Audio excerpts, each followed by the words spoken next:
So I'm going to talk about Layering guitars. guitars. Layering guitars.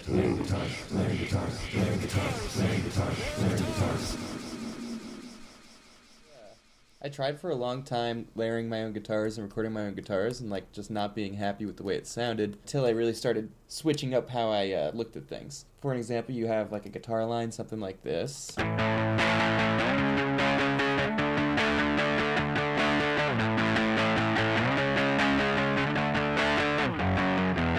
But you want it to be more of like something like this.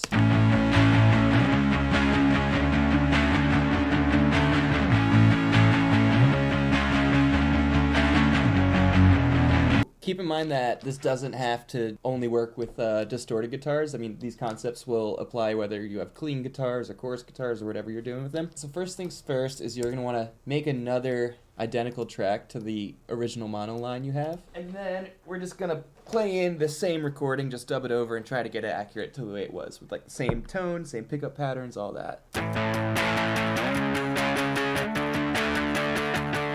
So then what you want to do is just take those two tracks and split them left and right, and then let's hear what we have now. The next thing I'd want to do is keep going another two tracks. Do the same thing again, but I'm just going to want to switch the pickup pattern. So if you were on the neck pickup before, now you want to like maybe switch to the bridge or the middle or something.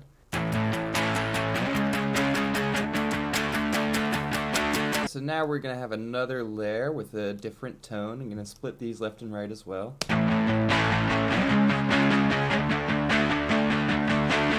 Now something I like to do is I'm going to double another two tracks, empty them out, and I'm going to do one more pass through. I'm going to switch the pickup pattern again, so maybe I'm going to do middle pickup this time. And then for this one, I just want it to be a bit more percussive. I'm just going to palm mute. Hopefully that'll make all the downstrokes a bit more percussive.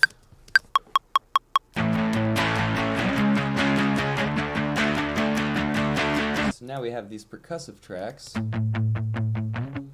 palm mutes, and if we bring those into the mix, now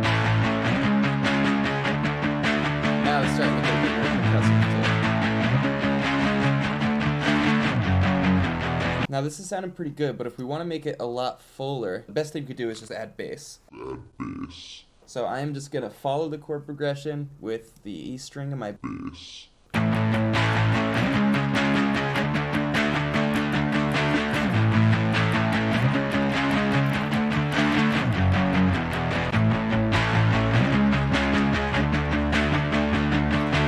Alright, so that is sounding pretty good. Since we've left so much room in the middle channel by panning all these guitars around, we have room to like put a nice lead in the center. So let's go ahead and do that. Crank some fuzz to separate the tone a little bit more.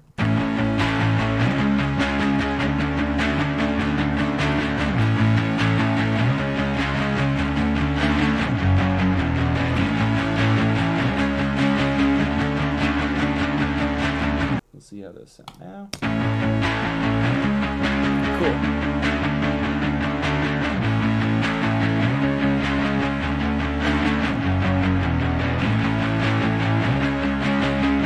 With these subgroups, you can add compression, you can add, your time-based effects, reverbs and delays, whatever you want to do to these layers to separate them. And if you just keep building on it like this, keeping your layers, making sure all your layers are separated, then you're going to end up with a nice big sound. Nice big sound.